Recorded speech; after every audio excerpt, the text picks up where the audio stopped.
So I remember at a very young age, about 1975, my mother filed divorce. My daddy loved my mother, but he was an alcoholic.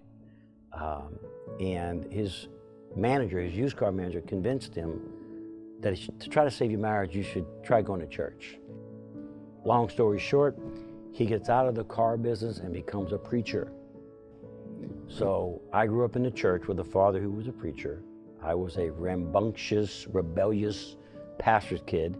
So yes, I looked good on the outside, but on the inside, I was a hurting young man. Although I was very successful, making a lot of money at a very young age, but I wasn't serving God.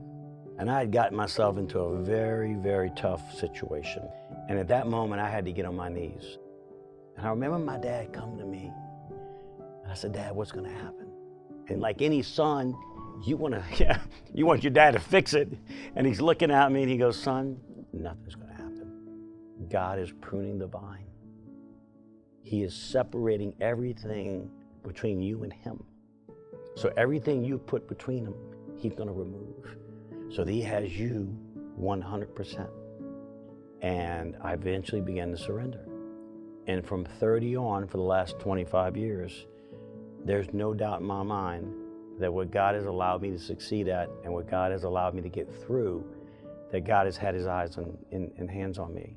And my daughter, you know, they always tease like soccer moms or traveling baseball dad. Well, I was a acting dad. Like I had to travel the country because my daughter's in this movie, this concert.